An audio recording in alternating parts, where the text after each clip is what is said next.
Hey guys, how you doing? This is Manga, etc. and I'm here to bring you the review for One Piece episode 1046. So in a nutshell, all this episode is about is Zoro waking up from his sleep, rejoining the fight, lessening the burden on Sanji, because obviously up until now Sanji had to fend off both King and Queen, but with Zoro back in action, it's now become a one-on-one situation where we have the boss who taught Luffy previously saying that, yo, you guys need to stay back.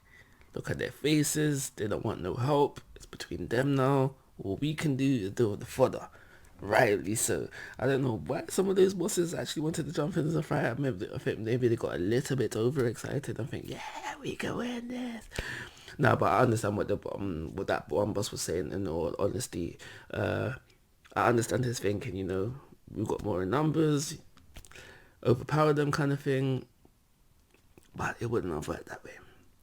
Quality, not quantity in this case and scenario. But like I said, that was the episode in a nutshell. But it does also allude to two other things.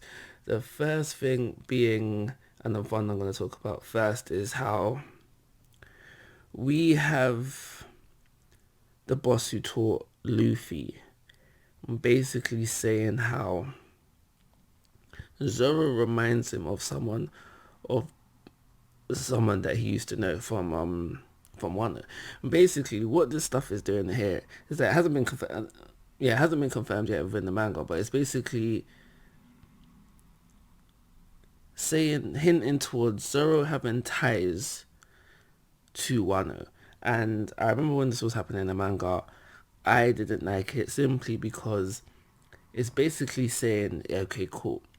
Zoro is a good swordsman because he has these family ties to Wano, and I feel like that takes away from the character that we have, because Zoro started as just this random kid from this random town within East Blue, going around challenging different dojos and winning.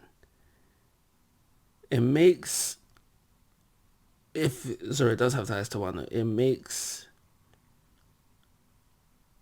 all of Zoro's achievements with the sword up until now seem like it was his destiny rather than him being a hard worker.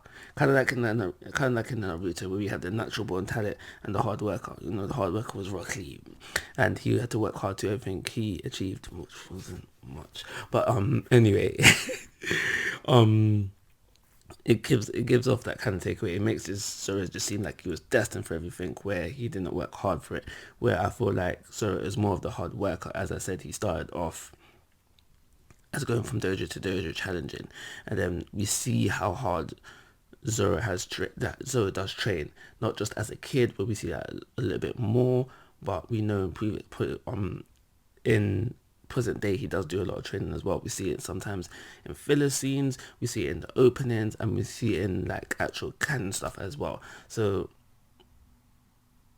if he does have ties to Wano, I feel like that takes away from his character. So the other thing I mentioned within this episode worth I'm talking about is the whole little sprinkles we are getting there for the Lunarian race, and more will be revealed in the King the Wildfire backstory.